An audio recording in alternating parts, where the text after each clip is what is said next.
Yeah, we should ask about getting an avocado. What's the source? What's the source?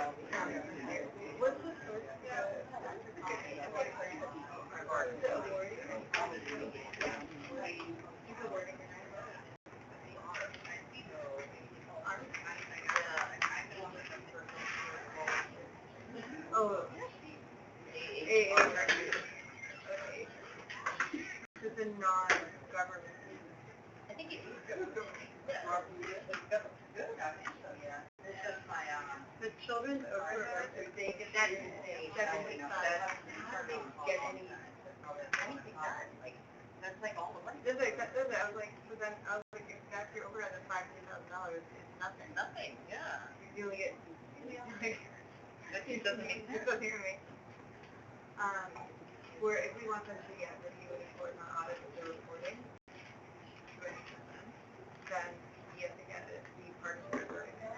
We have to be part of the survey, we have to meet with the investors there's help for.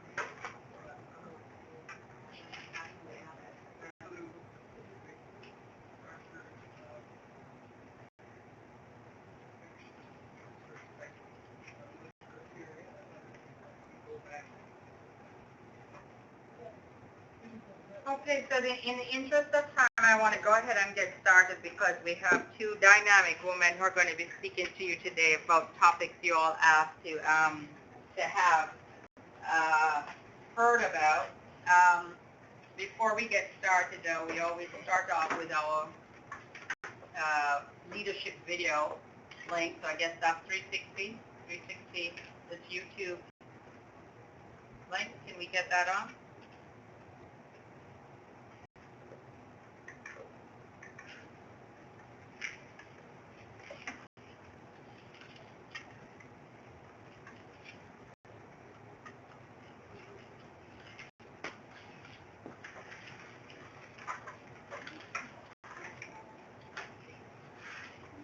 This one's called Think Like an Innovator.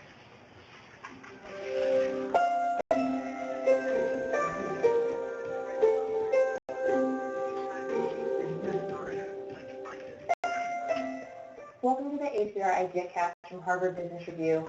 I'm Sarah Green. I'm here today with Jeff Dyer, whose latest book is The Innovator's DNA, co-authored with Hal Gregerson and Clay Christensen. Jeff, thanks so much for being here. It's a pleasure. Thanks for inviting me. In this book, you talk about the 5 skills of disruptive innovators. How did you settle on these 5 skills? What are these 5 skills? Well, we started about 10 years ago trying to figure out where do disruptive business ideas come from. And we decided the best way to figure it out was let's just study business innovators and figure out exactly where and when they came up with these disruptive business ideas.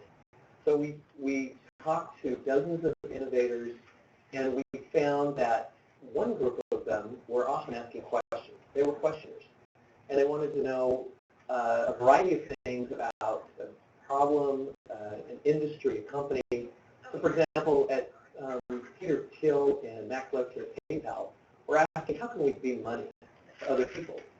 And this led to them to come up with the idea that maybe they can catch money to email, and this led to the emergence of PayPal.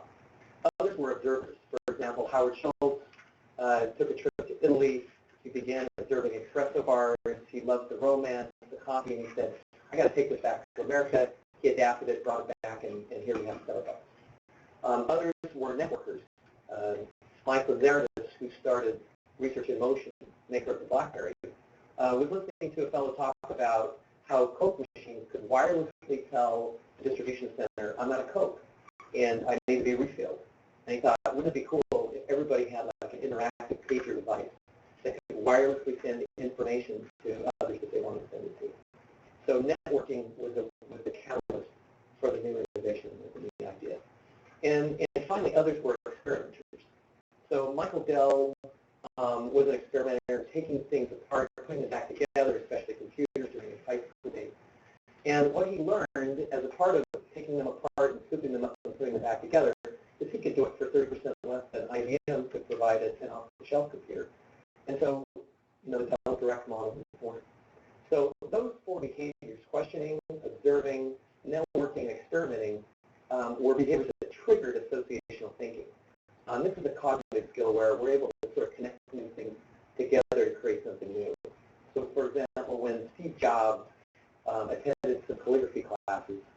and learned about sort of beautiful typography, he then took those ideas and associated them with creating great typography on a computer, and voila, we had the Macintosh and desktop publishing. So these are behaviors that actually trigger creative ideas, and we found that those behaviors, if mastered, can help anyone to improve their creativity and their ability to be innovative. Let's just take one of those, say experimenting. How would I go about improving my ability to be an experimenter? That's a good question. What we learned actually is that there are 3 different ways that people experiment. So I talked about Michael Dell. One of the ways he was an experimenter was taking things apart and putting them back together. So one way to be an experimenter is to practice taking apart products, taking apart processes or ideas and concepts, and then trying putting them back together to see what you learn. And so if you could on a regular basis take apart products, could be your company's product, competitor's product, could be processes in your company or other companies, and try and put them back together, that might trigger new ideas for you about how to do the product and process better. A second way to experiment is just the classic way we think about experimenting, which is testing an idea in the marketplace and seeing if it works. Thomas Edison is sort of famously quoted as having said, I haven't failed, I just found 10,000 ways that don't work.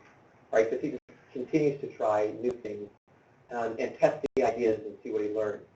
So in our interviews, the innovators often said, I launch a pilot, I run the experiment, let's try it and see what happens. So it would be regularly trying to pilot something or test something and to see how it works and to see what you can learn. And the third way of experimenting is simply being an explorer, visiting new countries, companies, environments, learning a new skill like Steve Jobs did when he learned calligraphy and then brought that to the Macintosh computer. So just trying on new experiences, trying out new things, not even testing ideas, that's another way that you can sort of experiment and then bring that knowledge as you try and creatively problem solve. So if you wanted to sort of help your team master some of these skills, how would you go about encouraging them to do so when they may feel they're already very busy with their real jobs? Sure. Well, at first it may feel like this is extra work. But let's face it, if your company doesn't do anything new or different in the next 10 years, 10 years from now, you'll be way behind. You've got to do new things. So first step is you got to create a culture and a set of processes that encourage people to question, that encourage them to challenge the status quo, and to make legitimize that that's okay here in our team and in our organization. Second, you got to create some processes and time for them to go observe, whether it's observing customers, whether it's observing other companies. For example, Google and Procter & Gamble actually organized employee swaps. For about 2 months, their marketing and HR employees just went and lived at the other organizations to see how they did things. And then they brought those ideas back to their company. But you got to make time for observing if you want your team to be innovative. Of course, networking is another thing you can do, giving them opportunities to go to conferences, bringing in people from the outside, maybe a weekly lunch where you bring in someone who has a different background and knowledge to talk to your group, to give their perspective on your problems and challenges would be another way you could sort of build networking skills in your team. And finally, of course, experimenting is run the experiment, launch the pilot, let's be willing to try new things, let's see what we learn, not having a culture of we're not going to try things because we might fail is really important to helping your team innovate. Well, that's a good place to start. I know there's a lot more in the book. Jeff, thanks so much for talking to us today. Thank you.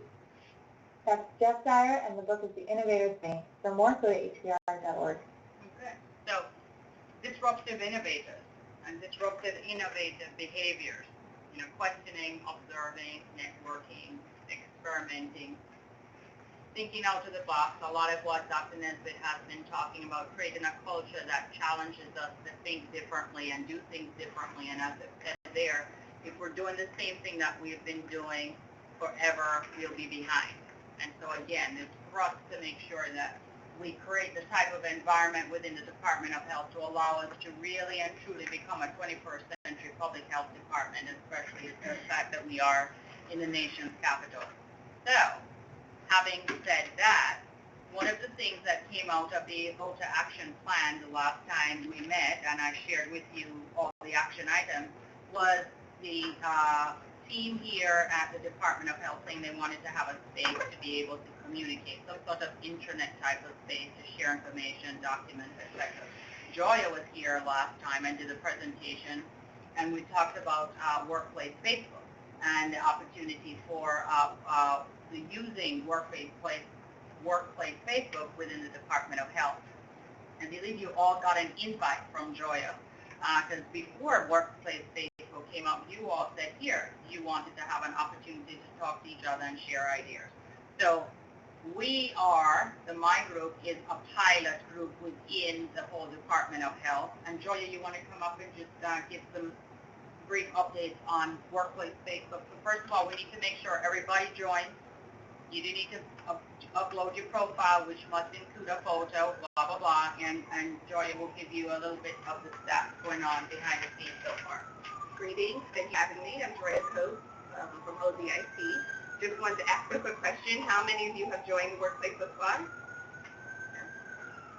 Very good. Does anyone have any questions about enrolling? Okay. So one of the things, since you are enrolled, if you all could go back in and update your photo as well as your complete profile, which would include your email address, telephone number, your manager, and your location. So if you're like 899 5th floor, 899 3rd floor, definitely your manager, your photo, and your phone number. One of the reasons why is because you have the ability to go into a conference. You can also use your mobile devices. Have you all been able to download Workplace and Work Chat on your mobile devices? You have the ability to do that as well. Okay. So just updating your profile is very important because although Workplace, we are encouraging everyone to use it. It is not mandatory at this point, but if you are going to use it, then we would like complete information so that everyone throughout the department can get to know you and get to know who we are collaborating with. Because oftentimes we hear of someone's name, but we don't know their face, which is why we like to have the photos uploaded. To date, we have about 500 users throughout the department. We have 77 active users on Workplace, and we've been launched about a week, so I think everyone's really excited. You do have a lot of flexibility within the Workplace to create your own groups. I don't know how many of you have had the opportunity to explore it, but when you go in and create your own group, you can create it as an open group, which encourages several other people to join your group. You can also click create a closed group, which would simply mean that people can see the members of the group, and they have to ask to join the group. So if you are the administrator, then you'll get a request of any users that are interested in joining that group. And you can also create a secret group. If it's within your project team, you create a secret group, you invite members of your project team to join, and then people can see that your group exists, but they won't be able to ask to join because it's for closed collaboration. So you do have a lot of flexibility in terms of how you use the tool. If you have any questions, certainly feel free to chat me, email me, or call me. I don't think there's anything else at this point, but we certainly encourage you to use it. If you see that there are some coworkers that you're working on, you can also invite them yourself to the Workplace. So there's a lot of opportunity to engage others. So I think that's all I have for now. If there's anything else, certainly feel free to contact me. Thank you, Joya. Moving along the Facebook line, what we're going to do, and I want to introduce very quickly Chantal and Robia. They are two interns who are with 3C and actually will be working with us as well. Very dynamic, bright girls. Very quickly, Robia, you want to give you a quick introduction? Hi everyone, my name is Robia Colbert. I'm here as an intern for Secure Sector 60. We manage digital content, and we also do other things around the building like far as fixing IT problems and issues like that. So. And you're a grad of? I'm a graduate of Penn State University in telecommunications. So. And Chantal? Hi, my name's James Okay. Introduce yourself. Say what you.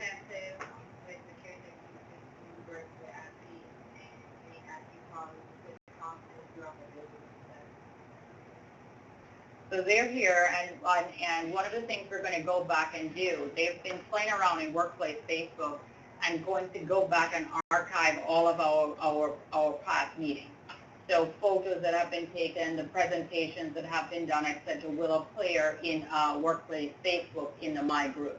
So if you missed a presentation or you're not here, you're working on, you'll be able to go in and access that information.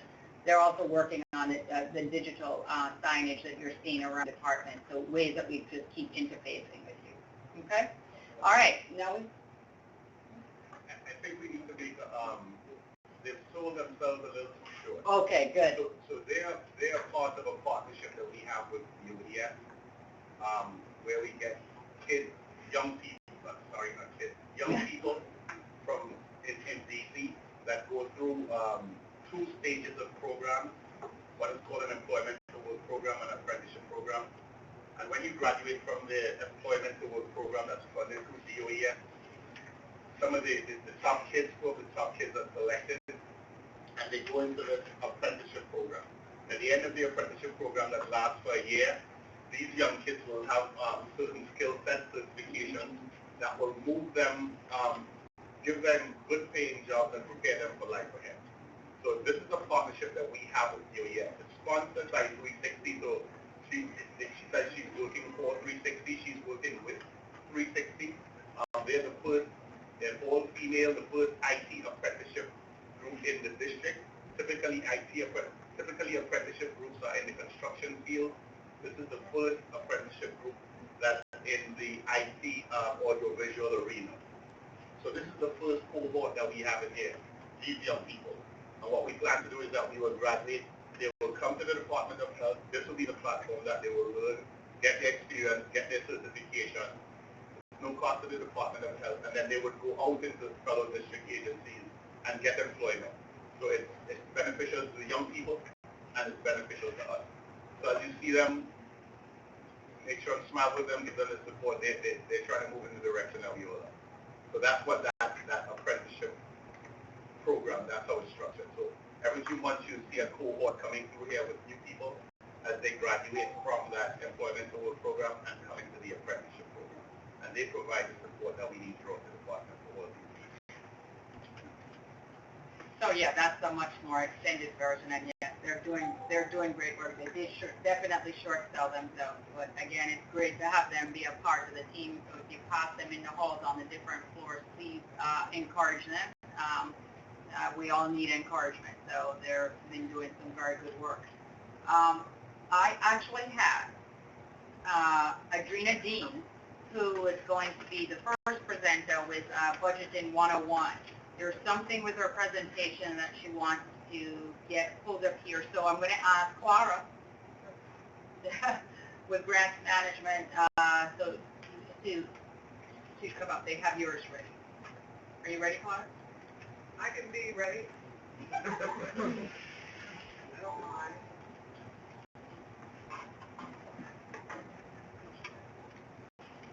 So Clara is our Chief of Grants Management, in the Office of Grants Management. So if you have not met her before, she'll do her intro. But as long as you stay between these 2 X's, I'm sure you're fine. If you want to talk along. Okay. If you want to. All right.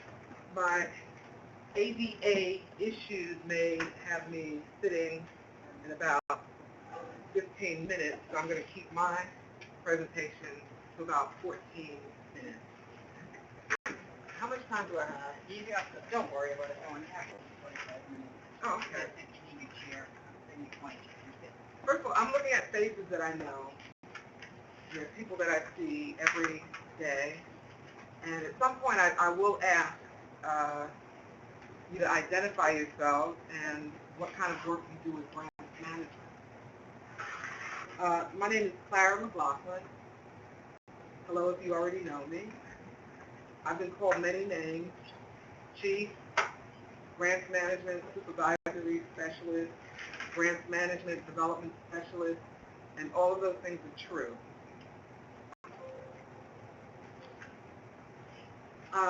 Even though the agenda that I saw from Dr.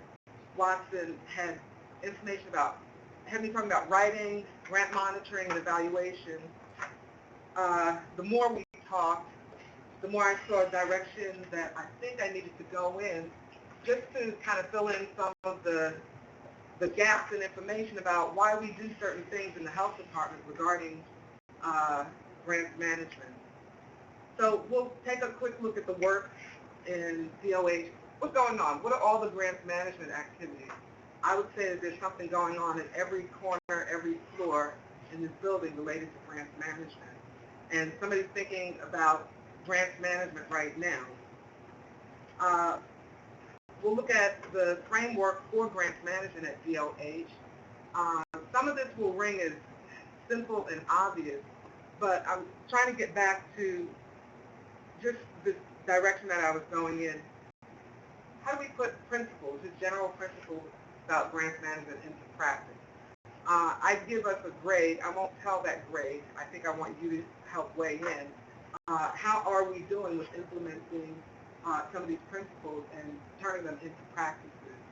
Are we stuck? Are we moving? Are we envisioning in a way that's appropriate to some of the kinds of change that I just heard from the video that played a few minutes ago? We'll look at the grant life cycle process, just so we have the whole scope that the Department of Health, we're playing multiple roles. We're not just giving out money, we're receiving money. Sometimes you tell me how many hats are you wearing in terms of grants management. There are many things that you're called to: project manager, program officer, principal investigator. We'll talk about that. We won't get into feelings.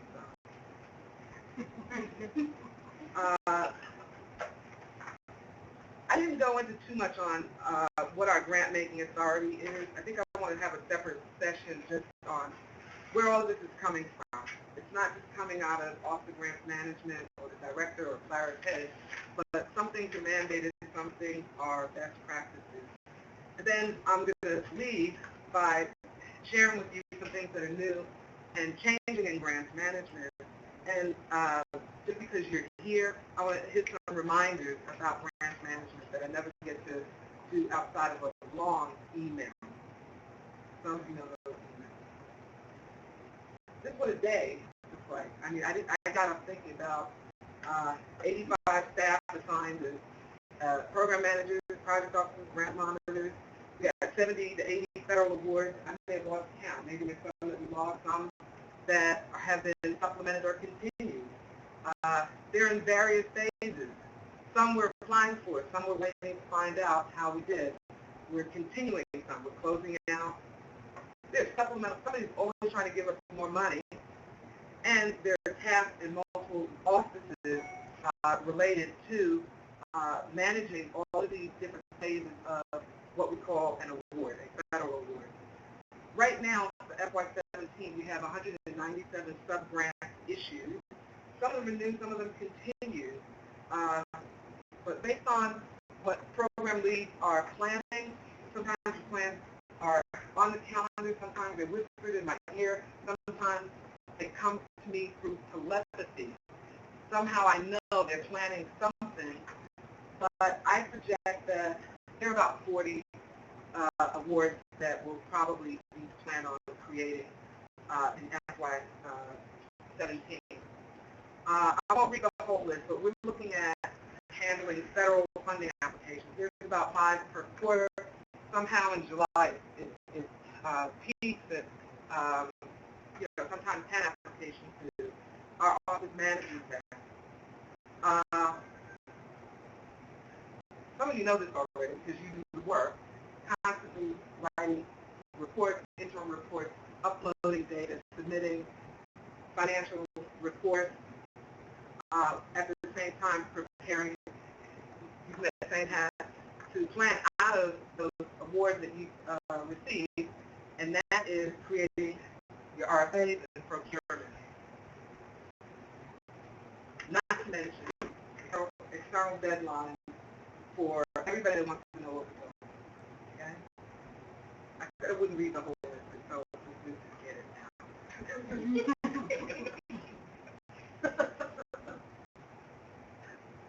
This second page, just continues for more of the types of activities that we have to manage.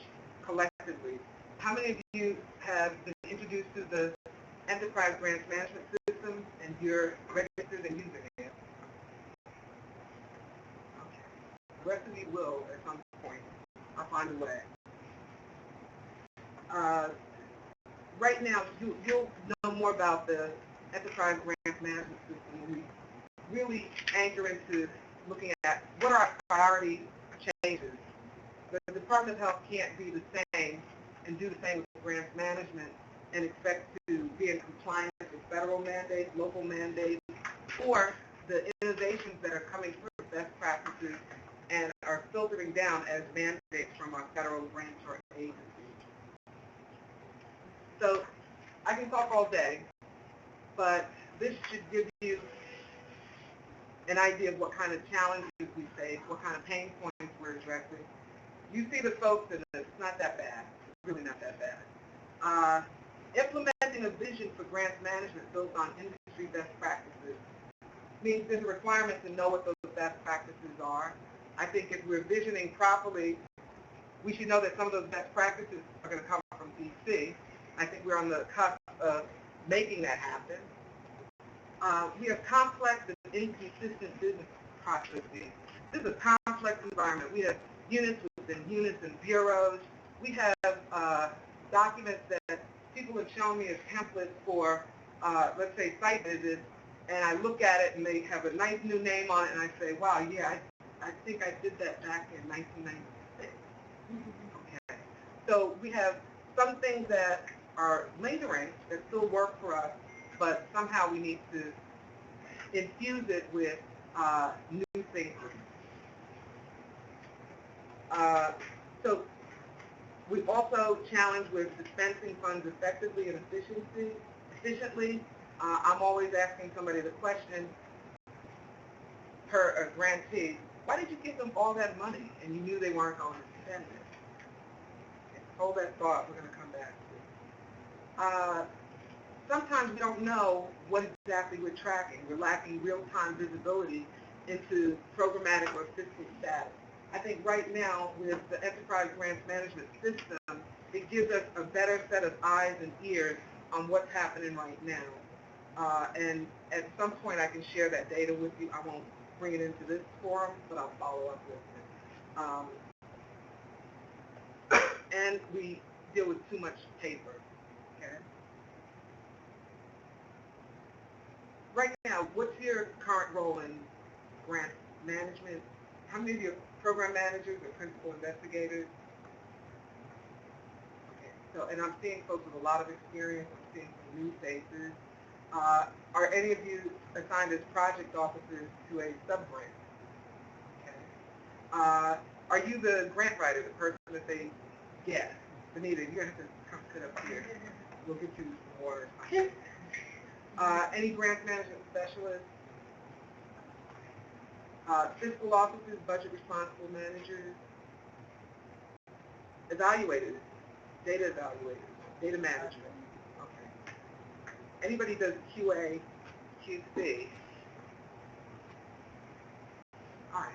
At some point, if you're not doing this, it's possible that you will be if you are in any way associated with a federal award or an idea or a program that comes out of a federal award. Right now, when we talk about grants management, some people think that you're just talking about spending money, getting it loaded, which is a complicated process, but it also involves planning and planning with all of these stakeholders. Can you all see this? So everything that we do related to grants management evolves around a grant life cycle process or processes. And it assumes that we have two roles as the health department. That's the capital on top there.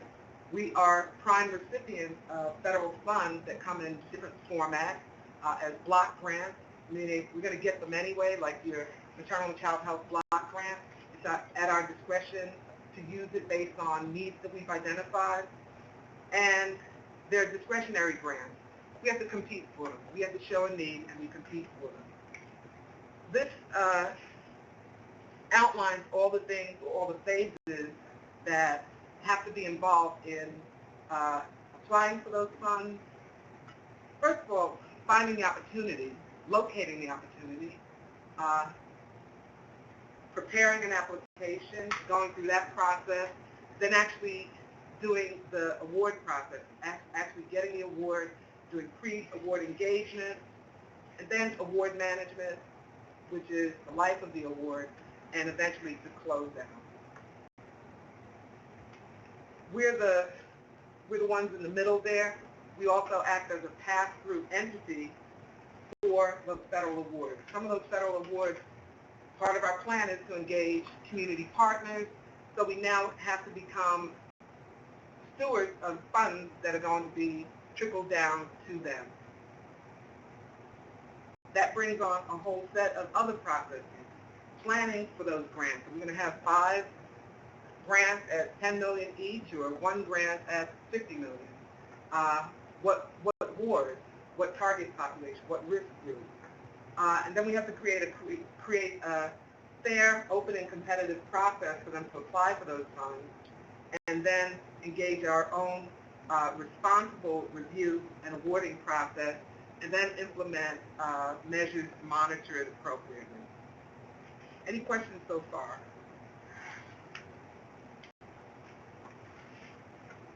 I'm glad I'm here today, because this is the part I never get to say. We don't just run around in a circle and try to do all of this stuff. It really is tied to a vision, certain principles, and practice. Okay, practice is the more challenging part. You have a great idea, a way you want to go, and you saw all those folks we have to engage and all those lines we have to follow. Practice is the challenging part. Our vision ultimately is, we need a system. One system, everybody doing things the same way, but having enough room to make your program work in that paradigm. We want a system that's driven towards your program results, but there's also a return on investment. I love your program. I love your program. I want to see people get well. I want to see people get reach. I want their vaccines done. But if it's costing a lot of money and we're putting more time to make it happen, the question is, what is our return on the investment, especially if the numbers that you want don't go down or go up, depending on how you want it to trend. So what do we put into practice? By mandate and by best practice. A risk-based management approach. Why put money where it's going to burn? Why put money where it's going to burn without giving the entities that are receiving the funds a great deal of support and the tools they need to properly implement the program and be good stewards of those funds that we give them? We operate out of a co-monitoring framework. If you think you're doing this by yourself, there should be 2 of you. You should be looking for the other you. If you're doing the program part, there is not only an individual assigned to help you with the financial and administrative part. Our agency fiscal officer has a whole unit that's structured to monitor, to manage your budget, monitor your spending, and to give some accountability to how you reconcile what you spent and what you have left. Okay? Our practice is operational support for results, not just for audit. We don't try to, and I hope we can get everybody on the same page with some of these practices. We're not just trying to not get caught with an audit finding. We're actually interested in compliance and making sure we're doing the right thing. So it's not just rushing to the end to get something fixed up before the auditors get there, but to put something in place that we can monitor on a regular basis, show results to each other, say that in the third quarter, projected that we're going to last $2 million and we need to make some decisions. Getting those processes in place helps us get those results and not just hide out from the auditors. Principles, transparency. Principles, mitigate the risk of fraud, mismanagement, and abuse. I don't think I brought that one. I have a tip sheet or a quick guide on what all those things mean. fraud, that means somebody can go to jail. That's not going to be me, okay? Mismanagement and abuse, that really deals with our sloppiness, if that exists.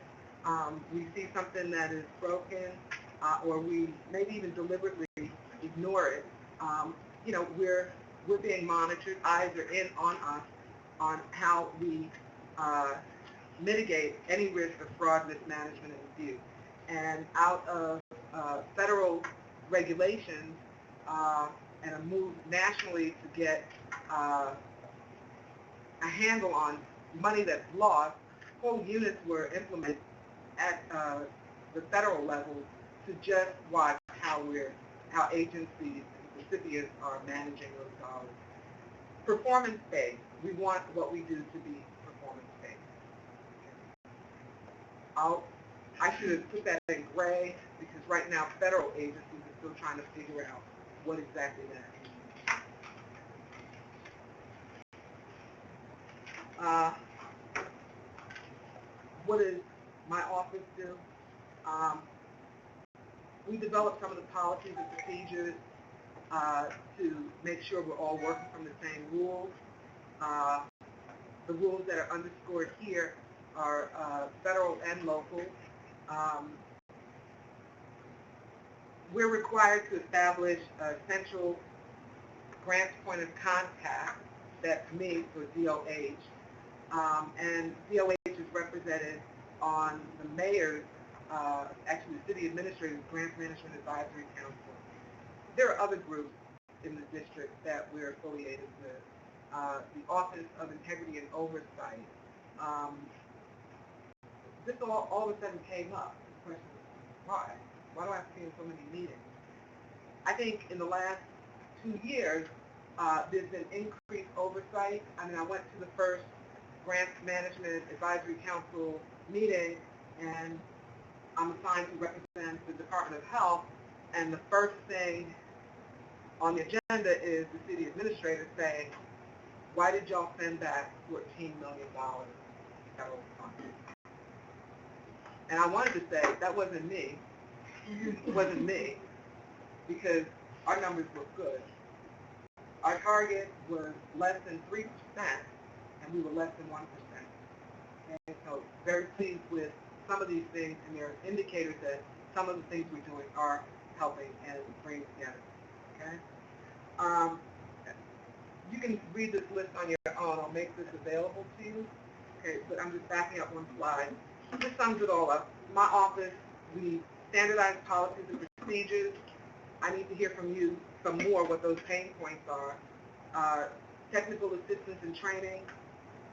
We're charged with creating a uniform grant management system, and as of June 2016, that enterprise grant management system went live. I have data to share on how it's being utilized. The numbers are impressive, but I don't know what they mean. I don't know what it means that at least 200 people a day sign on for about 18 minutes a session. 18 minutes could mean that they're lost or they're getting work done.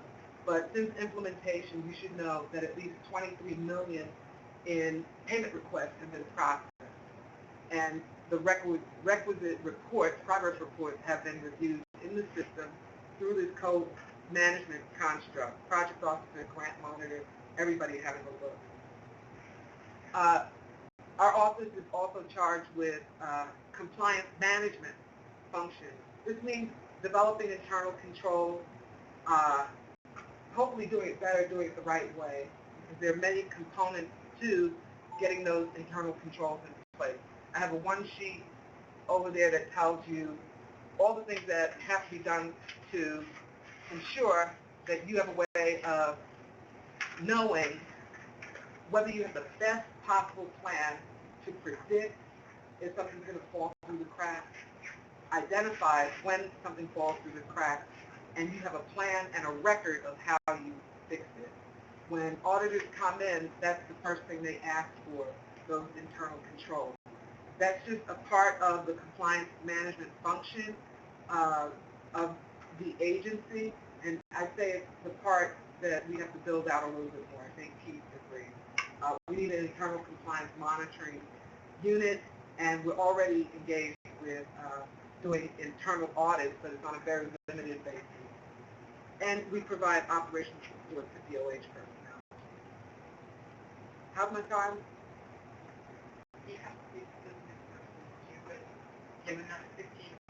Oh, okay. What do we do for you? Program managers, you can give me feedback now or later. We identify new funding opportunities, prepare and help you submit your applications for funding, develop operational plans for implementing grant programs, coordinate internal and external audits, we do compliance monitoring, we check to see that you're following all the rules of the federal grant, and we coordinate training on anything related to federal award management. Why is that third bullet in red?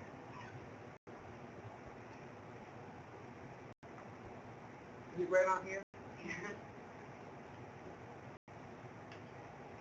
It's red for me because I don't think we do this part well. But FY17, I'm charged with creating that process, that structure, particularly for new awards.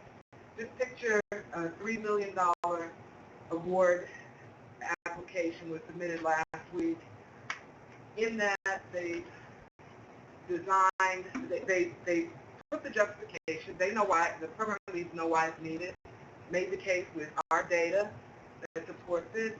They come up with a program design. I'm not a subject matter expert. Sounds like it'll work. What's jumping off the page is that there are 3 new positions that don't exist as a part of their budget, and there are half a dozen new procurements over 100,000 that they're proposing, and several sub-grants to operate in 2 different cycles, and some IT equipment. When will they get this done? How will they get this done? When will they tell the HR director, the procurement director, Ed, Clara, when they want all of this stuff done? The way how does it happen now?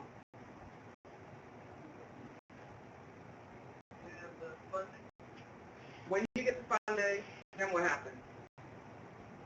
You get that notice of award, and the money is loaded.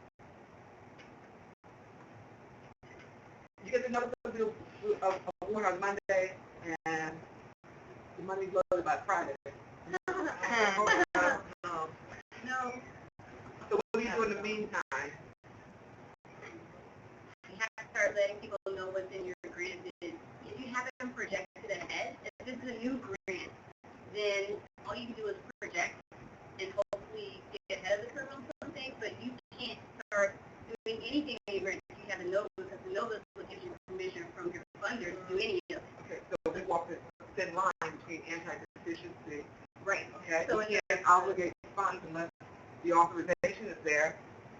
But if I walk to Kathleen in HR or Donna in HR and say I need 3 PDs because I think what I wrote in this application wrote it. You have 3 new positions, and they're for innovators and it's relevant to the project design.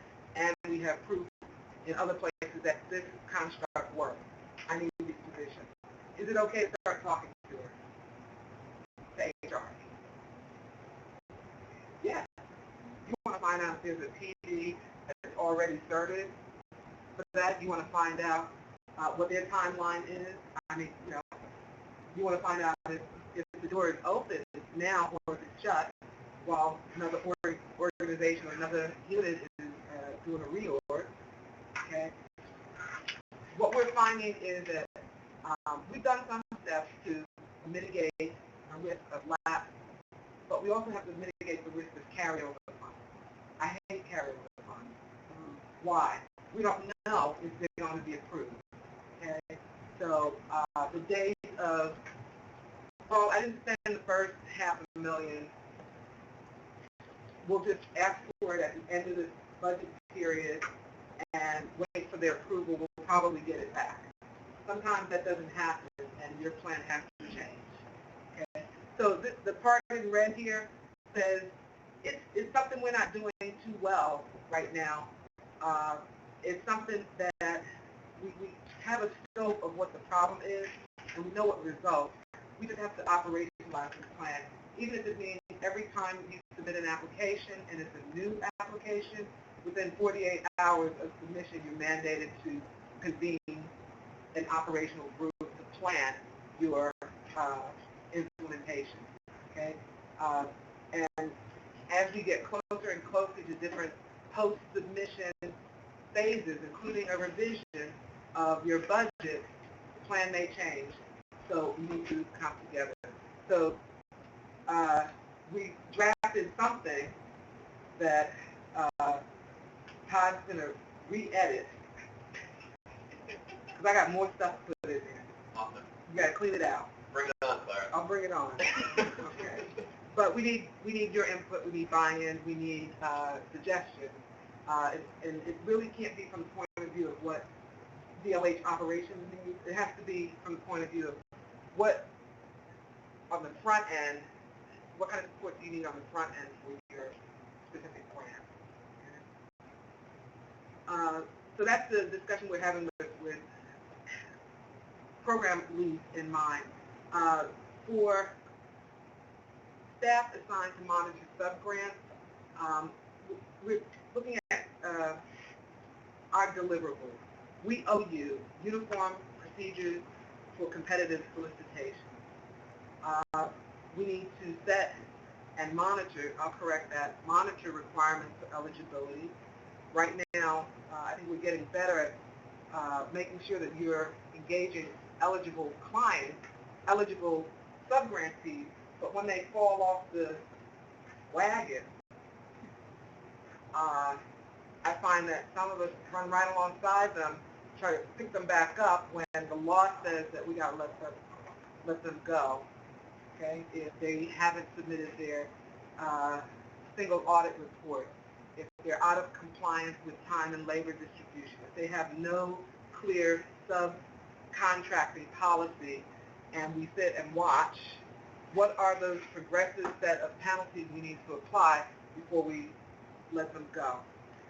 That's real. We've gotten findings not on stuff that we've done, but on what we haven't done, which is followed up. So you'll see where some of these requirements will get very specific for how we're dealing and defining eligibility for sub-grantee partners.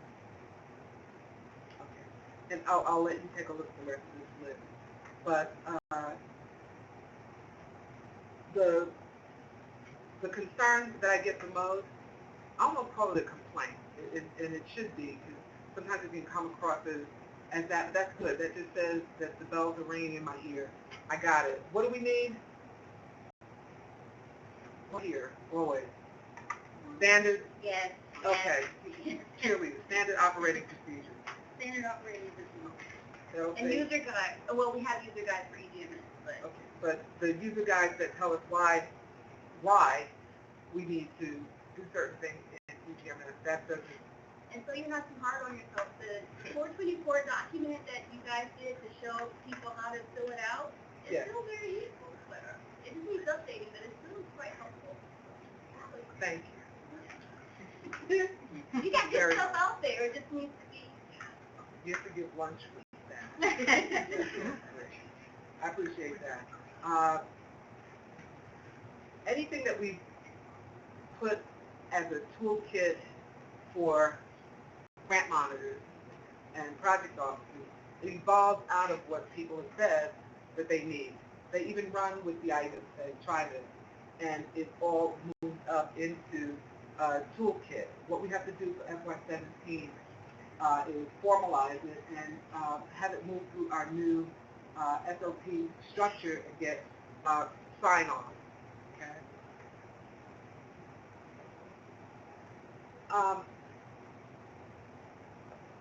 I think I got this backwards. Okay. How are funding priorities determined by DOH? I always ask this question. People ask me this question. And just starting from the top, I'm assuming people are making decisions about what they apply for and what they give away. based on best practices identified by the public health management team, other partners of the national cohort, members of the national cohort. I think we have to start documenting whether this is true or not. I watch applications go in. Sometimes they're already locked into mandated protocols, okay, like occupational injury. You have to do it the same way they're all doing it, yeah. And in other places, it's just a little bit more flexible, but I don't see that flexibility happening. So when somebody says, Clara, you should mind your business and stick to grants management, I have to say, this is grants management. I got to ask the question, why did you come up with this design? And certainly, how did you apply this budget formulation to? What I often see, and this is important comment, feedback, if you haven't heard it before, I've seen the ideas get prepared. That section of the application is ready to go. It's brilliant. Brilliant. The logic model is there. You have a way that you want this done, but you don't know how much you want to ask for it. You promised the world, but you've asked for $150,000, and that's for an FTE. But the funds that are available are $750,000, and you don't know necessarily what to do with the rest. I said maybe another session here or somewhere else in the building has to be about budget formulation and how to get it to align with your administrative needs, your program needs. We had a $3.6 million application go out, and somebody wanted no admin on it. They had big plans. Oh, no, that didn't happen. Okay, so DOH competes for federal funding in priority needs areas and makes subawards available. Sometimes the federal funds just directly we have to have the money. Many sub-grants are awarded from block or formula grants, and it's to your discretion. With those grants, I find that somehow the planning process is out of sync with the strategic planning process and the priority setting process is out of sync with the implementation of a grant. Sometimes I find that you have a block of money. They say you can do whatever you want as long as it's for preventive health, but the plan on those priorities are still being worked on. So we issue subawards out of an old plan until the new plan catches up. So I say at some point we need to get in a room and see how do we get these things to line up so that you're not implementing your great plan too late and out of a different bucket of money that I'm recalling almost went away for one program. Okay.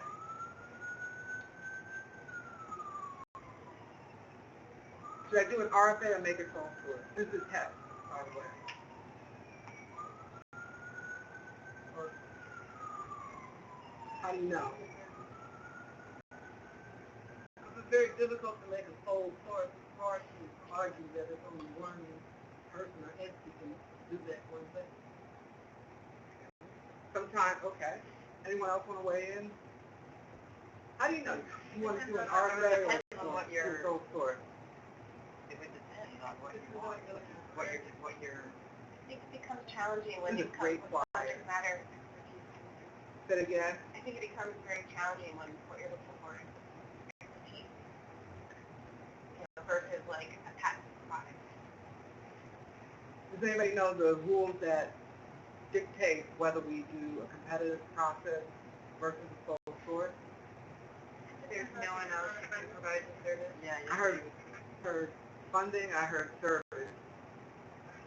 There's an amount of funding, but funding has to be less than 50K, and then No. Not for sole source. Yeah, for Okay, you're right. I have a handout that, and actually that answers the first question. RFA sole source. Anything 50,000 and above needs to be competed. That is our local district rule. Now, 50,000. Now, health department folks, that seems rather arbitrary, and we've been making that case for some time now, since 2013, when it was created as a part of the Grant Administration Act of 2013, 50,000 and above.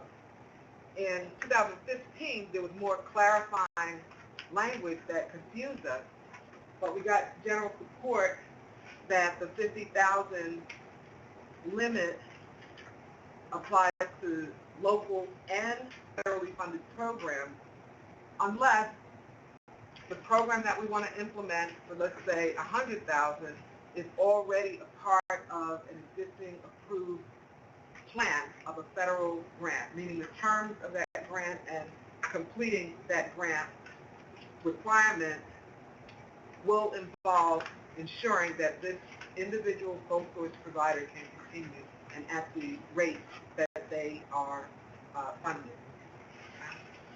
Otherwise, you should know that the agency fully embraces a competitive, open competitive process, but we have to follow local rules. So just to be clear on the documentation needed, what we're talking about is part of your federal funded plan. Does that mean that that grantee has to be a part of your budget narrative that you submit to whatever your funding agency is incorporating to your NOVA or mentioned in the NOVA? I always say that for some, a lot of people are like, well, we always fund them, but they may not necessarily be named in grant proposal, and then it gets grant. So we have to set an internal business rule. Yes, the answer is if they're named in the grant, they have an existing agreement, and you need to continue them in order to continue your federal requirements. Yes, you've been signing off and approving, no problem. If they are not named, but for 4 years, the data from those programs, that cohort of programs, has been set up to CDC as a part of a, I don't know, infectious disease project. Right. We can't break that service without creating complications for our grant. I owe you a handout. Just you have a place where we can park some of this, or I can share it in the Facebook. Yeah, once you just send it all to me and I'll put it up.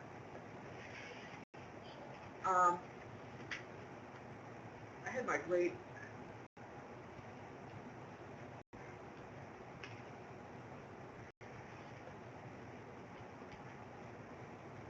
expert. Okay, moving forward. I have my great moving forward part now, so I can't show it. I only have 5 minutes. What's happening now? That priority for grant management. Before I go there, these are the priority drivers. Essentially, this is a list of what's pushing us to make change. There are new federal requirements. OMB Circular 2 CFR 200 in 2014, all of the individual circulars released by OMB, Office of Management and Budget, were collapsed into one document. So I'll send you a link so that you can get a summary of what those changes are and what they mean for us. But what's driving this change for us? More oversight, more discussion about performance and risk-based management. There's been a decrease in our single annual findings, but we want to keep it there for subrecipient activities. We finally got to 0 findings, and that was for 2015. 2016, we want to keep it there. That audit will start soon. There's an increased requirement under Federal Accountability and Transparency Act, the FATA. You know that every month somebody on my team has to go through all of our issued grants and pull out newly issued grants and create profiles in a federal database by law, so that we're reporting on grant issues under specific funding sources for the District of Columbia. Go to usaspending.gov and just put in a zip code anywhere, and you should be able to see all of your programs listed, how much we gave them, and from what money we gave them. Okay? one, implementing some of these super circular requirements, 2 CFR 200. The main impact for us is on indirect cost rate agreements. We have to honor them. So if you have big plans with some of the organizations that you fund, but they're in the middle of negotiating with cognizant federal agencies a indirect cost rate agreement, at some point we have to honor it. The audit threshold was $500,000, is now $750,000. This means for us, fewer of the people we give money to are going to be required to do a third-party audit. So that means our monitors, you got to get out there and see what they're doing, because that information's not coming to us like that anymore. Okay? There's greater focus on performance outcomes, but we're in a waiting position. The Fed, our federal agencies have to comply with the Data Act. They have to comply with requirements for creating uniform performance management tools. Then it trickles down to us. So far, I've only seen one instance where that paradigm is staring us in the face, and it was with the BEST grant.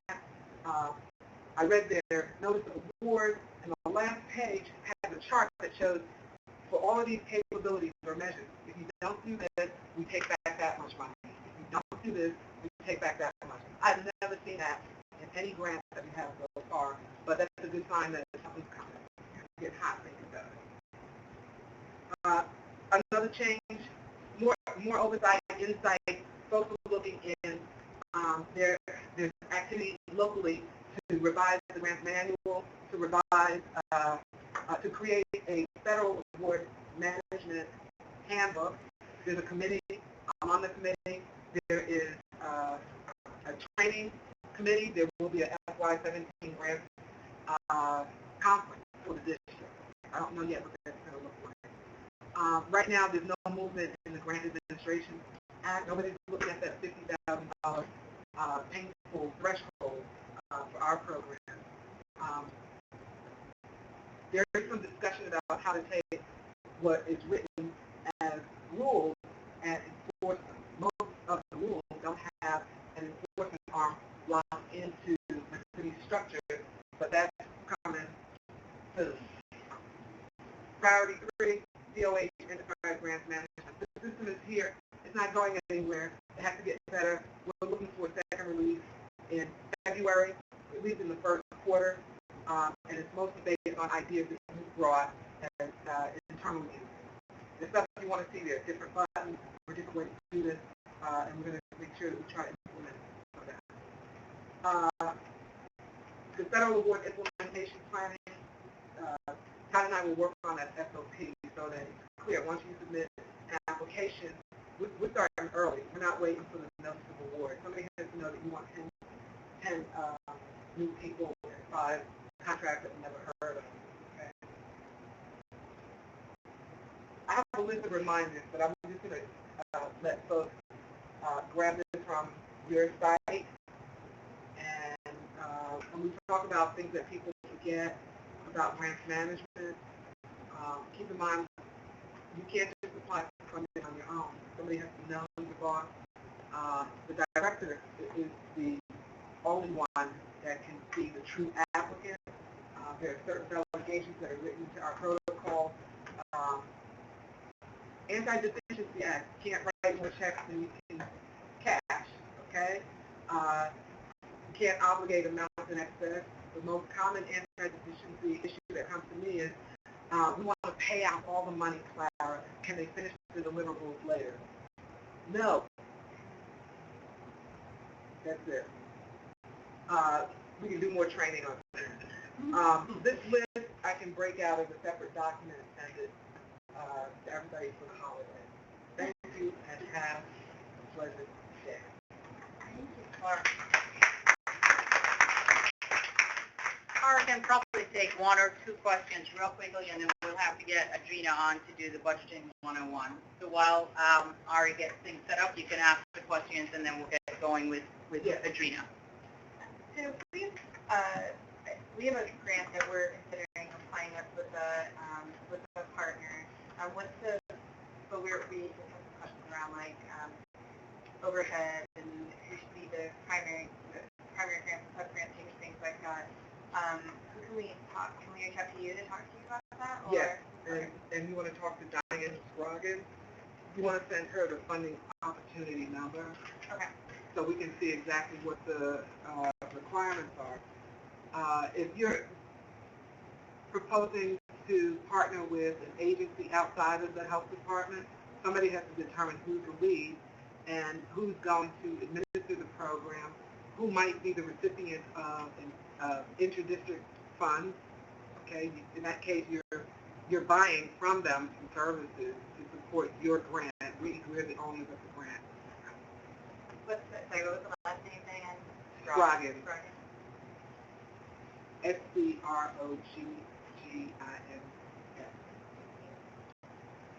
Vinny? Mine may be a little bit into the weeds, so Go ahead. please don't mind. So mine's about indirect cost rate and the extent to which we negotiate with the grantee and the indirect cost rate. Like I know we have a standard 10% for that, but we deal with a lot of hospitals or universities who have agreements that are much higher than that. Is it possible, or do we have wiggle room in terms of negotiating an indirect cost rate with the grantee? You can negotiate, but the law is just laying out what the minimum What's the minimum? requirement is. But the law also sorts out how to calculate that 10%. Yes. It's a 10% de minimis rate, and it's based on a modified total direct cost. So their 10% can come off of a dollar amount that's had some things removed from it. Okay, and some of those things that have been removed can be used as admin costs, okay, that are supporting the direct services. So I need a matrix. I got to get everybody a matrix on how that's set up. But right now, quiet as it's kept, we're telling folks 10%. They should know that they can probably get a little bit more. We usually 10%, but we've had, doesn't happen often, but it has happened where we need to get into the negotiation meetings with them. 2 CFR 200.3001.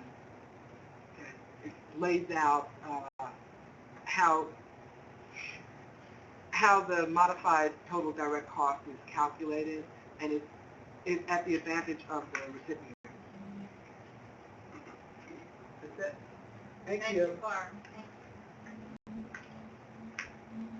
Well, good afternoon. My name is Adrena Dean, and I am the interim AFO agency fiscal officer. And so when I first got in charge from Dr. Watson, to speak on budget, I'm thinking, okay, fine, I'll speak on budget. Then as I started to prepare, it's massive. So where do I start? What's in the middle? How do I end? Where everybody understands? Do I say too much? Do I say too little? But after talking to Dr. Watson, I realized that you guys will have a charge to actually come up with a budget for a project that you're going to be provided or come up with. I'm really not sure. So I've kind of geared the presentation of how do you come up with your budget? How do you get the data you need to supply to whoever makes the decision so that your proposal is at the top of the list? What do you include? With that said, maybe one day I can come back and talk about the beginning process of the budget, the middle process of the budget, and how we end the year with the budget. I'll be more than happy to do that.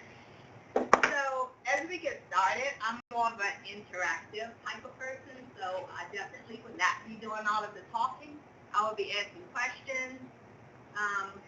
I'll do quickly, really the presentation, just the components of a budget proposal, and then we'll actually just do a mock proposal. What are some of the things you need to think about? What are some of the things you include? What do you include other than money? You know, how do you justify the cost that you are at? So with that said, any questions so far? Good. Now, probably I can. I do not. So the these are the main components of a budget. Sometimes you can have more, sometimes you can have less, but as far as submitting a budget, you really want to make sure you at least have these things covered. You always want to have your project name. What are you calling the project? You want to have a date.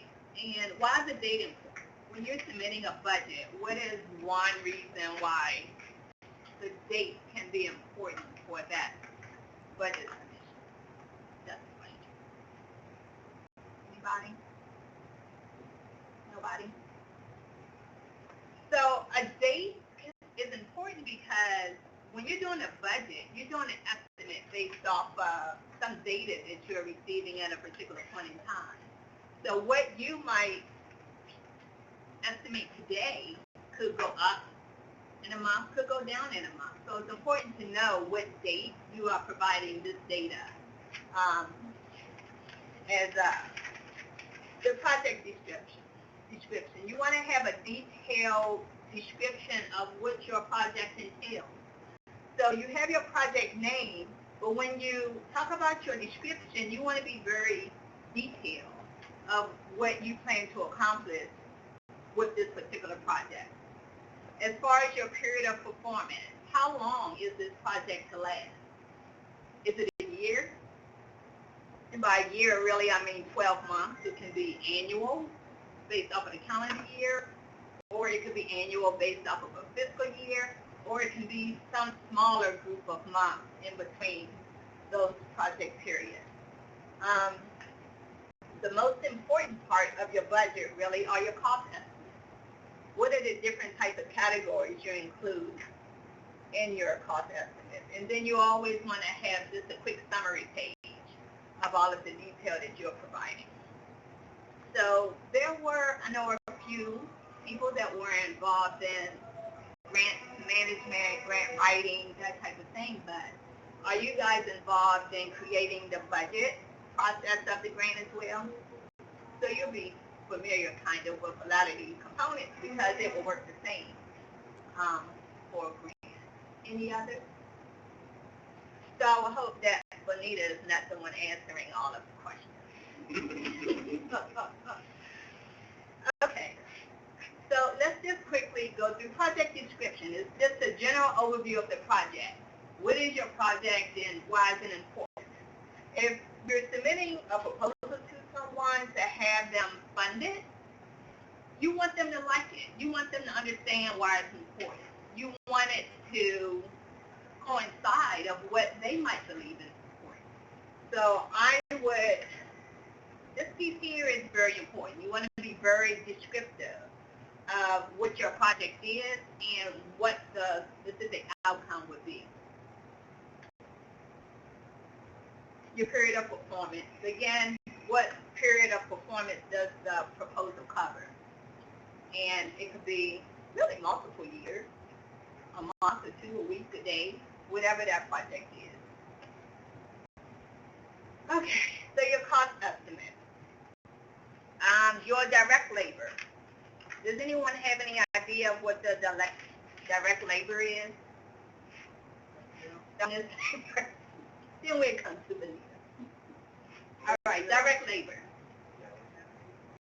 Salary. What else would it include? Okay, see? We're getting somewhere. Salary, friends. You agree? Yes. Okay, good. Okay, so we have direct labor, and if you have direct labor, you have your indirect labor costs as well.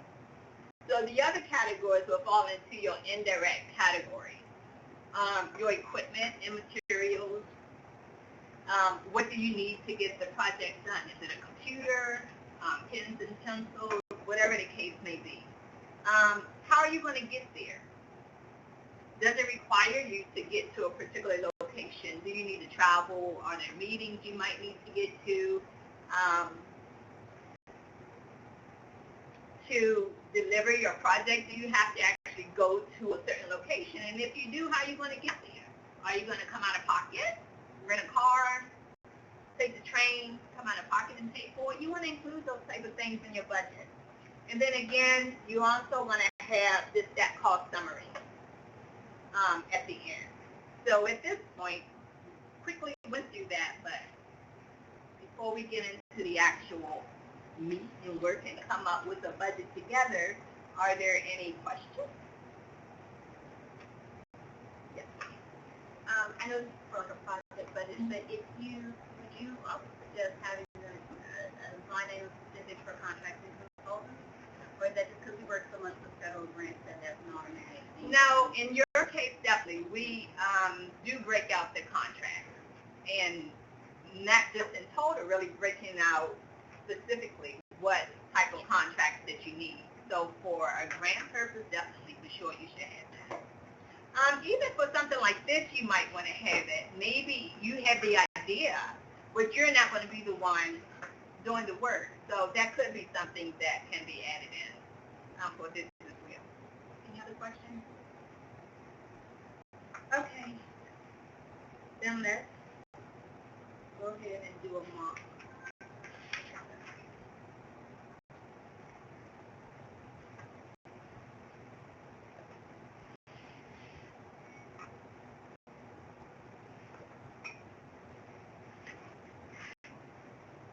All right, so just in the interest of time, I kind of just come up with a project myself. So project, delivering blankets to the homeless. I chose that because that's actually important to me. It's something that I do. Again, we have our date. Today's date is December 14th, so that's the date of our cost estimate. Now going through the different elements of the budget proposal, we want to come up with a project description. So we were going to be delivering blankets to the homeless. What can be some of the things we can include in just describing exactly what we would do? And remember, you want to do detail. You don't just want to put, we will be delivering blankets to the homeless.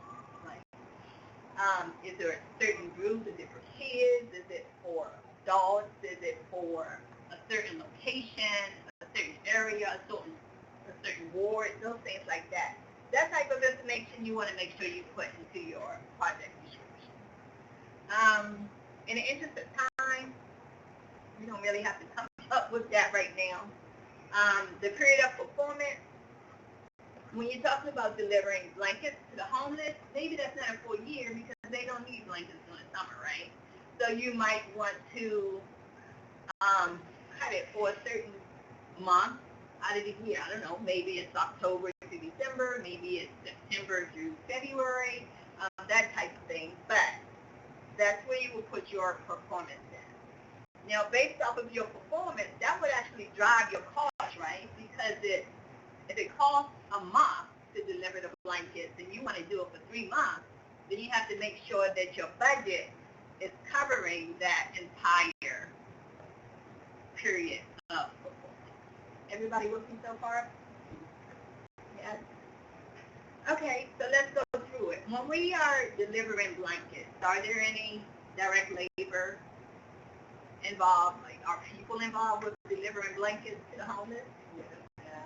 Yes. Can you slide across the bottom to make the picture bigger? Like 100. Yeah.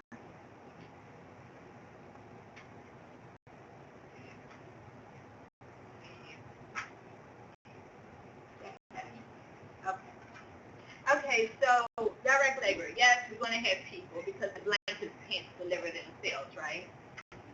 So this is where we will put, I don't know, one person, two, however your team is going to be. So the titles, that can vary, right? Because people can, it could be a manager, it could be a secretary, it could be whoever. That's what we will want to list that information. Just for the sake of time, we're going to just put some numbers here.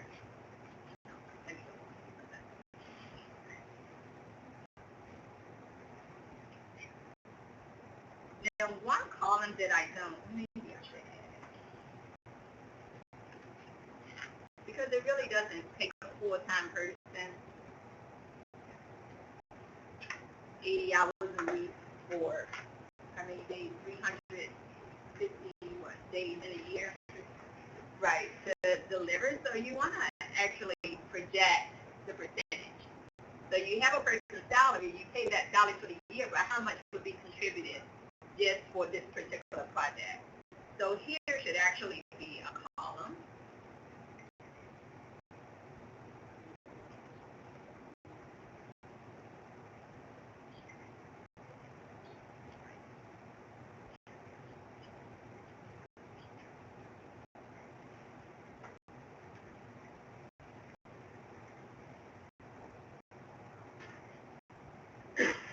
This is just so you can visually see it. All right, so if we have the hourly rate here, maybe it's $50 an hour, then I don't know how many number of hours would it take to deliver blankets, let's say, just for one day. Maybe we'll spend a couple hours out there, so we can do 2 hours.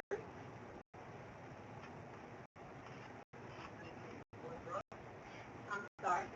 You may need more than that. Well, you might.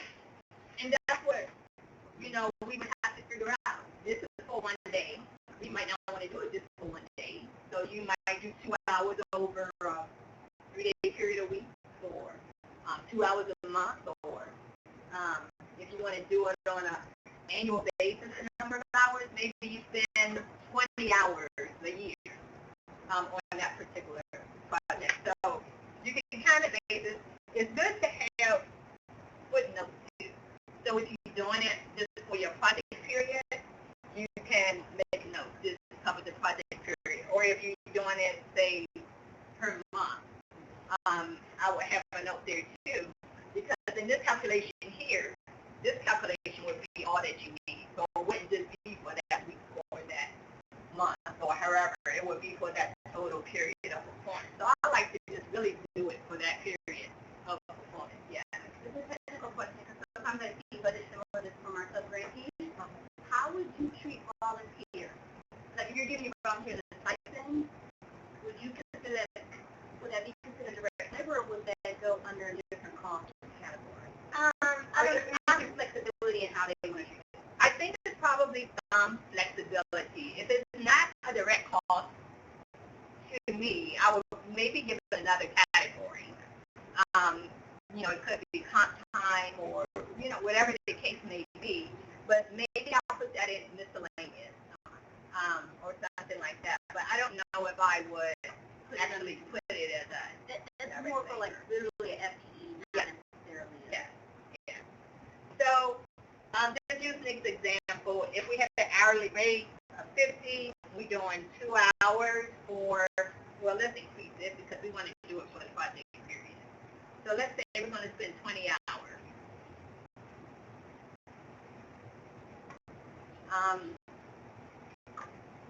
And then a percentage of time is,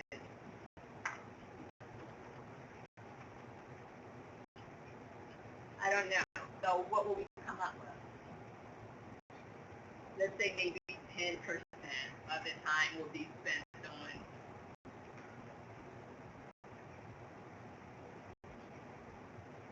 this request. So, or, all right, so if I hit an hourly rate of 50, you better need a pointer, and then a number of hours as 20, that's giving me how many hours, or what's the total cost? How would I get that? 20 hours done. Okay, and then what would that be? That's,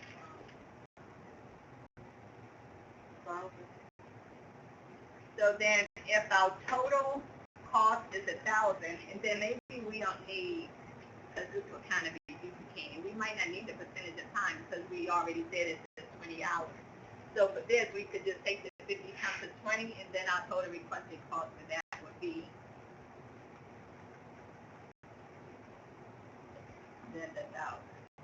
And then we can have different line items here. Maybe that's just for one person.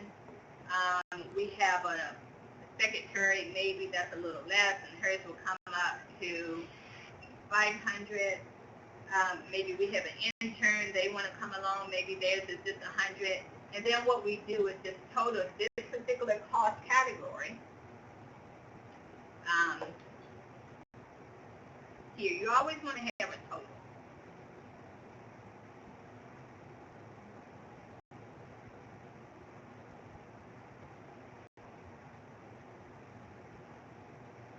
Okay, so justification. Again, this is important. When you come up with a cost, and for this particular area, you want to be as detailed as you are on your project description. Because why? You need to justify. Why do you need these costs? These costs are to cover certain number of people, to deliver blankets, to however number of homeless you're trying to serve. That type of information should come here. So the most important part that will get the eye of the person who will be funding your project description, of course your cost, but then your justification of your cost as well. And this kind of coincides with your grant awards too. So then your other,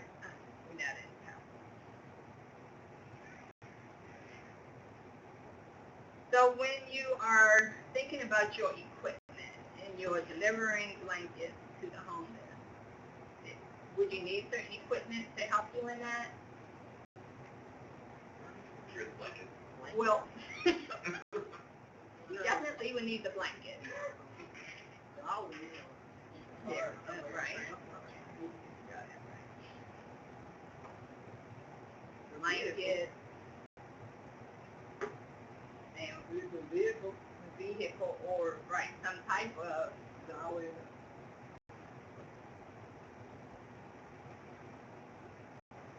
So vehicle will stay really for our transportation, how we would get there.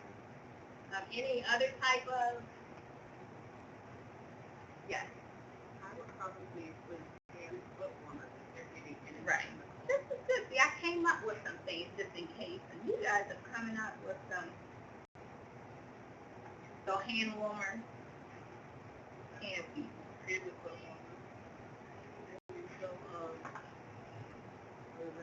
Protective gear, if you're lifting, whatever they might need. Protective gear, Like, you know, the belt that you wear. If you're going to promote this program, maybe you want to print some flyers or do some costs with printing. So printing costs, so we can do printing and distribution.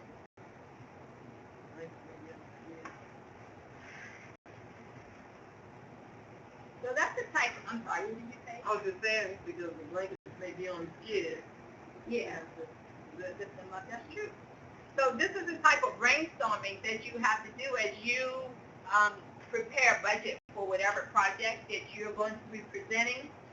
A lot of times it takes teams like this just to brainstorm because it helps when you're group one because one person's not going to have all of the answers. Or even if it's a project, I don't know if you guys are working in groups or for the project or if it'd be something individual. I still always like to bounce my ideas off of a few people just to make sure I'm not missing something. So once we come up with the list, then of course we come up with, well, how many do we need? And based off of today, December 14th, what would be the cost of those items? So let's say we want to deliver 100 blankets, and each blanket was maybe $5. You gotta be full course. It could be. I mean, when you buy in bulk, this is always cheaper. So hopefully we could find some type of distributor. A dolly,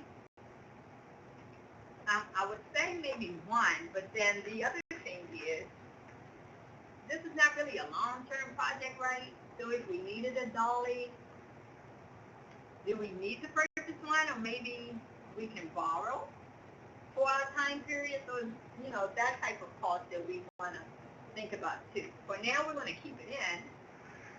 Well, once let's say we get our budget, we submit it, and it's approved, we requested $5,000, but we only got $4,000.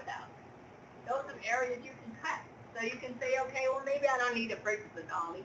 I can borrow one from another department. So I'm not really sure how much dollies cost, but let's just say they're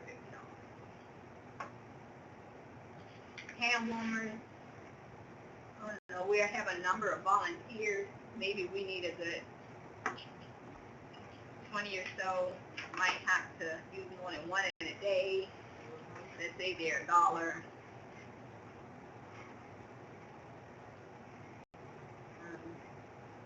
Maybe a few sets of these. Not quite sure. Then printing and distribution. So we might need, I don't know how many flyers.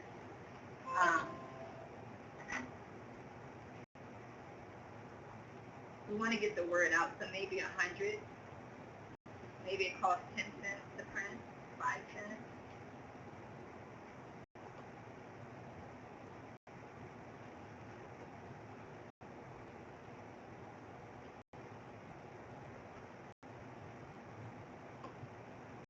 So then this would be, what is that, $10? Right. Okay, and then again we add it up.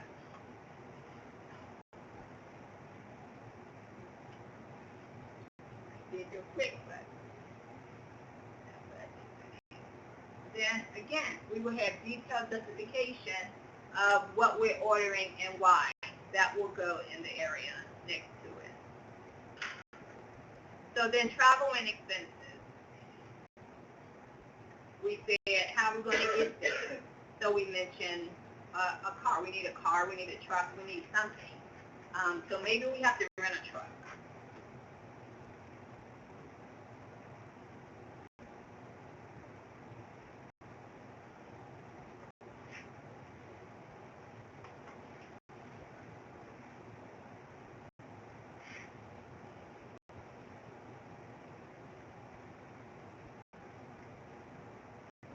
I'm just putting an arbitrary number out there. I really don't know what it would cost to do a truck rental, but this is what we would put. Maybe some of our volunteers that come out, they don't really need to ride in the truck, but they still need to get there, so there might be some metro costs, maybe Uber or whatever the case may be. So let's just say to and from.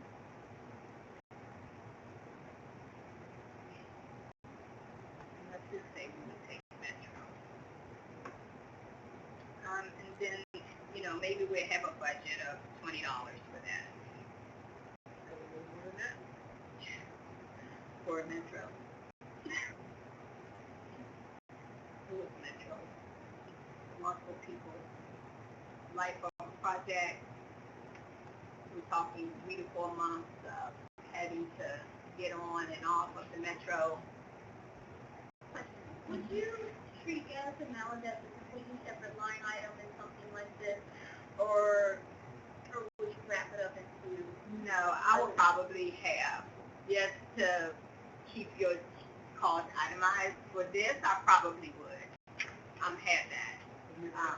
Mileage on there? Yeah, I would have mileage, and then I would put in, well, if we're doing a trunk rental, that mileage is probably included in that. If we were using our personal vehicles, then I definitely would have mileage.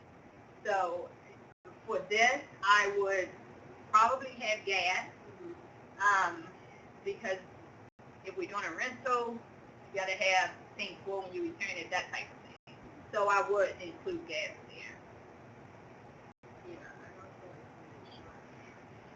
The insurance. And then again, once we come up with these costs, you know, we have to determine ourselves, this is really cost effective of what we're trying to do. If it's not, maybe we need to re-evaluate, come up with other methods, same project, but other methods to get it done. It might not be feasible to do a truck rental. Again, maybe there's some transportation within the Department of Health where we can use the cars that we already have, those types of things. So I always like to just list out everything, like your promise list. What would you like to happen in a perfect world? And then you can make cuts really from there. The same with the writing a grant, right? So you put the world out there, and you might might not get it, but then you know of some areas where you might can just make those adjustments. So we said Metro probably not enough. Let's just go with 150. Gas, crazy these days. For multiple trips, it could be a good 200 in itself. True. And then insurance, More than where it is. right. For a 3 to 4 month period, a couple of hours ride, a trip, you know, insurance can be a lot too. Sometimes it's more than really comfortable. It is. So we take those things into consideration, right? While this may sound like a good idea, is it feasible for us to do it? One, it might be feasible, but maybe we need to come up with another mechanism to do so.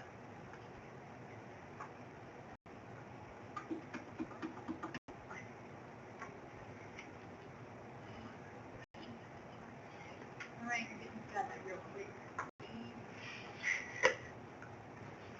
Okay, so here too, if we wanted to just hire a contractor to do it, we can have a category here for contractor.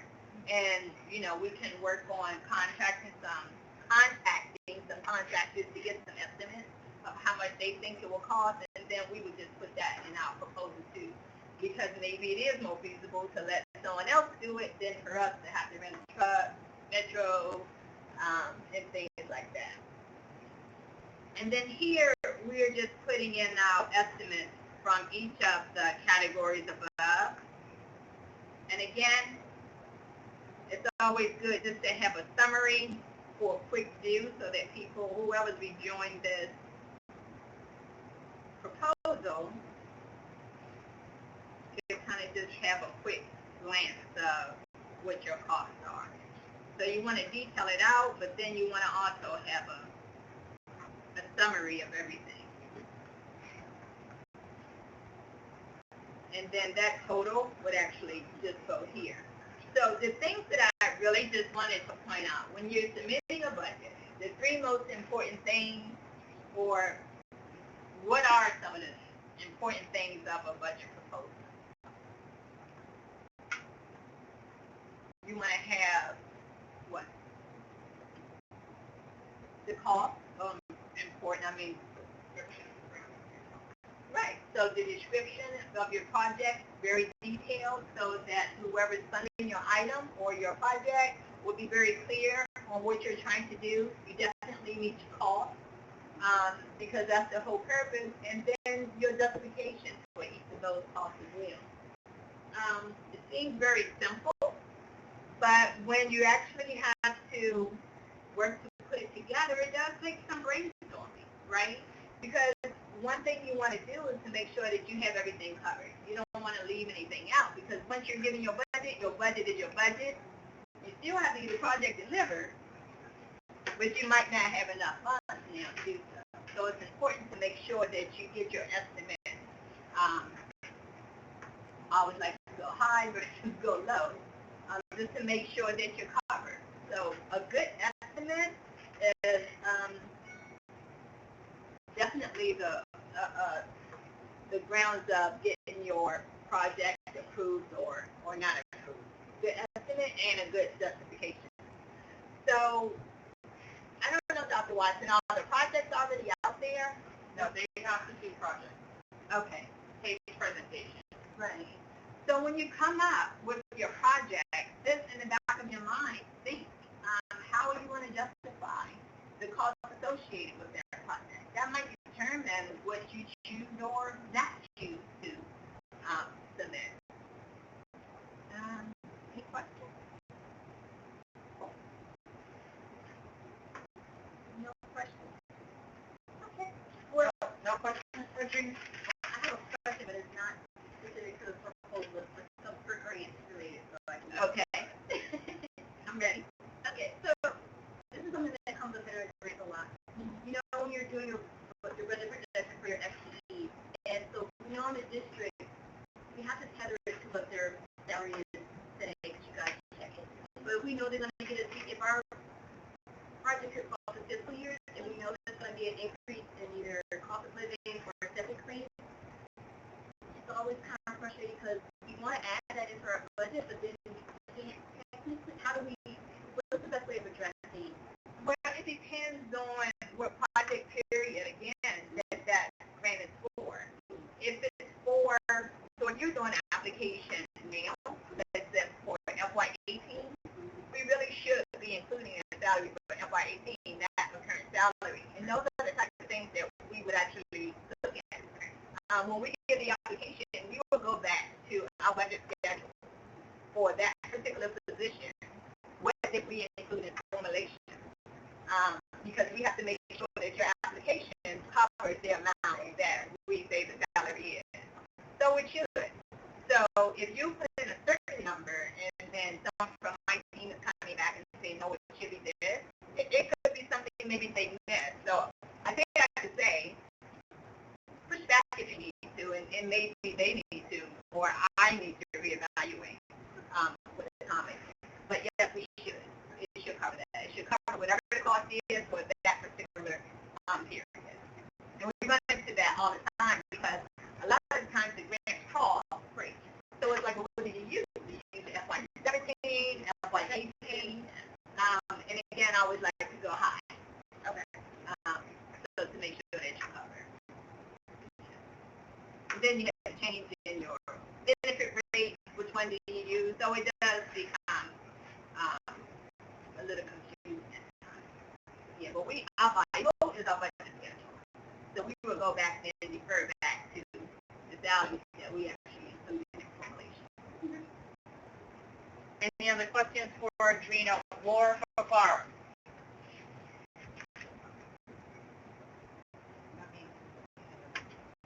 You did an excellent job. Okay, any questions, period, for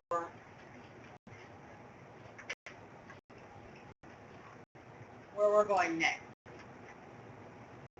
You know, the last time we met, I talked to you about every session we end with something I've learned, and I randomly choose someone.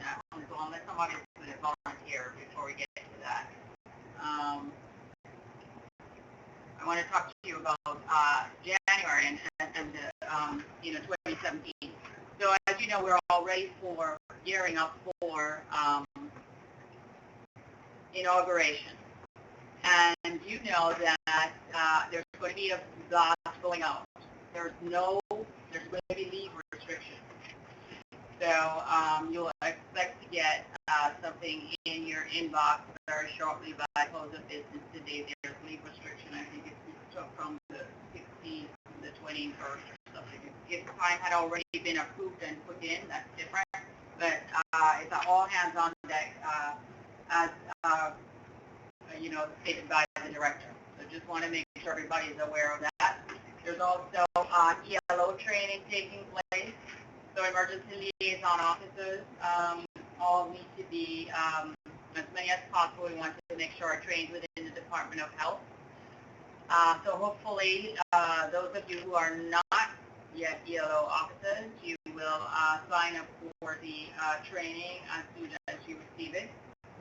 The other thing going on is Hands on Heart, which is the initiative that comes out just then. This is CPR, making sure everybody knows CPR. Mayor Bowser wants everybody in the District of Columbia, every resident and people who work within governmental agencies to be able to save a life. And so a blast, actually there was Hands on Hearts training today. There's Hands on Hearts training on the 21st and again on the 28th. And there will be more training sessions next year.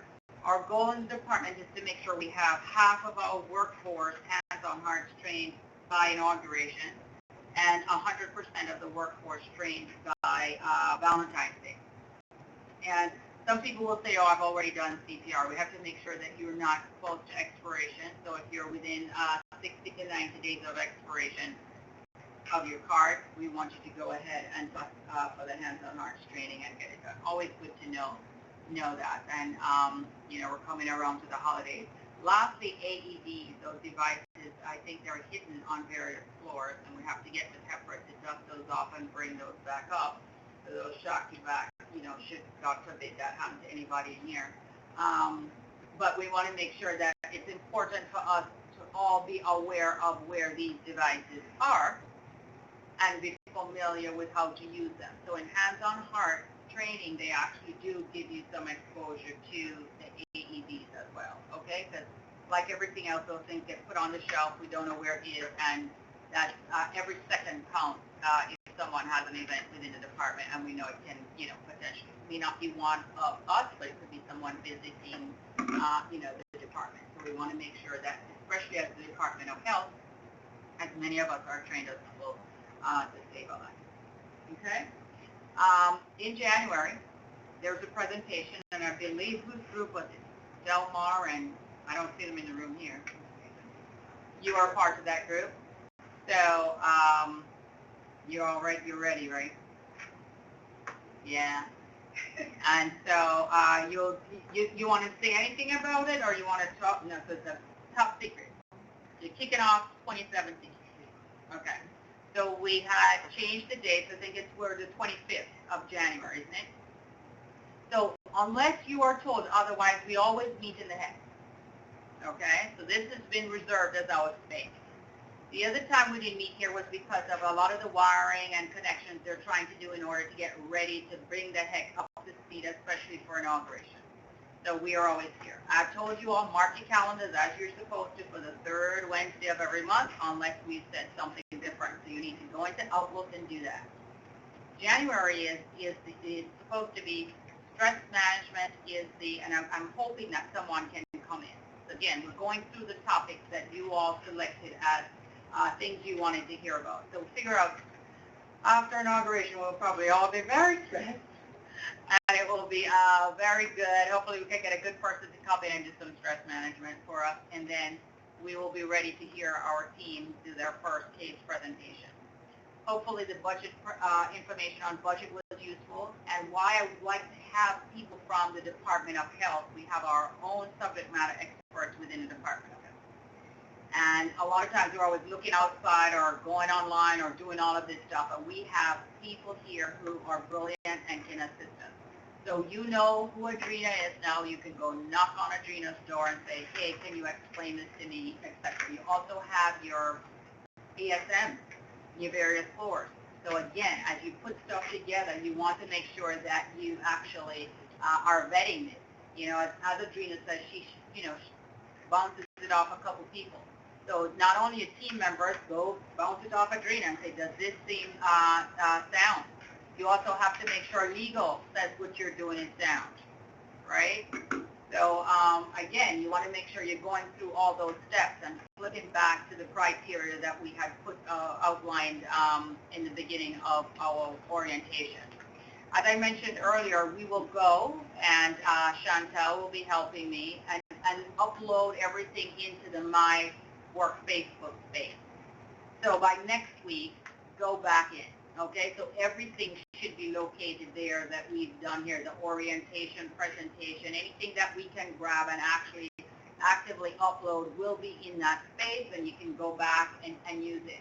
Hopefully things work here today. That we're doing some videoing as well. So whatever we have, we're working on and going to use that space. So again, we're also somewhat the guinea pigs, right, the pilot group for this. And so any ideas you have about how we can be using workplace, I keep saying that, workplace Facebook in a useful way, we want to have those suggestions. That's why Joya is here, because we want to keep tweaking it until we get it right. I want you to make sure that you are cognizant of the social media guidelines that are in place. And Todd worked, and their attorneys worked on that. It's posted. And actually, I'm going to make sure it's lifted into the MySpace so that it's there for you to look at as well. Always remember that you're following the appropriate code of ethics and professionalism in the workplace when you use that space. Thirdly, make sure you are in no means linking it to your private stuff. You do that at your own peril. So whatever you do, do not link any of your workplace stuff to your personal. Okay? All right. somebody, do you have something? All hands on deck. Is that relative to all, to all field staff? Everybody. Everybody who works for Dr. Nesbitt and the mayor of the District of Columbia, which we all And then I did go to the hands on heart today. Training. But we had a homework assignment to find out where was our agency located on our floor. It's expected that there is an agency on every. there is an AED on every floor. So, that's why it's important for these things to take place and for us to all constantly be renewing. Because that's one of the things that, in our senior staff are like, okay, where are the AEDs? They said, oh, we have AEDs. I'm like, okay, where are the AEDs? So I don't even know where it is on the fifth. It's actually in Monique's office, underneath somewhere, right? So we've got to pull it out, and because really AEDs are supposed to be, public facing, so that we know where they, we know where they are. So that's something that we're working on, okay? So that's something we have to work on. I'm sorry? Okay. Oh, yes, that makes sense. What about the, something I've learned? So we're close, I'm sorry. Were there more questions? Okay, great. Something I've learned, and then we're closing out, and everybody have a Merry Christmas and a Happy New Year. It was very helpful to learn where Clara and Eve met. That's why. It's very helpful to know where Clara and EGMS were going in FY 2017.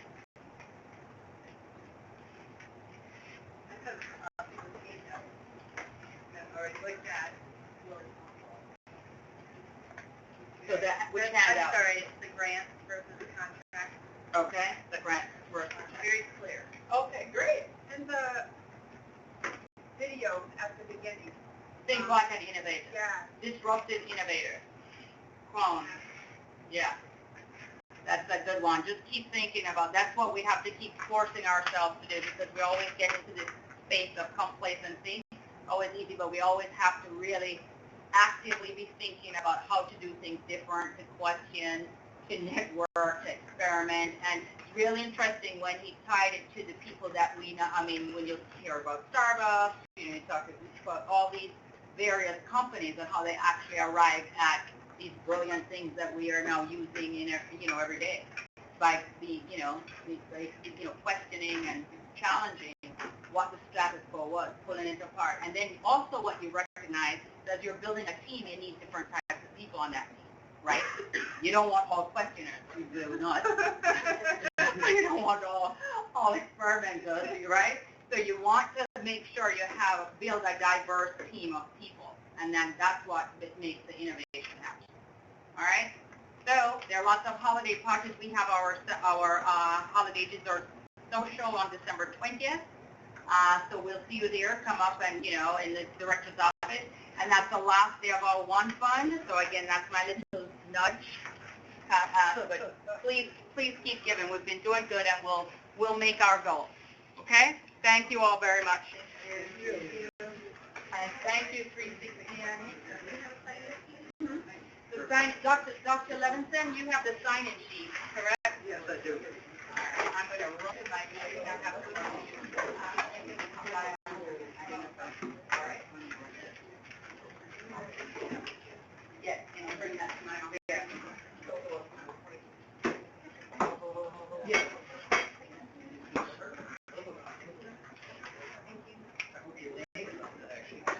Yes, I'm here. Thank you.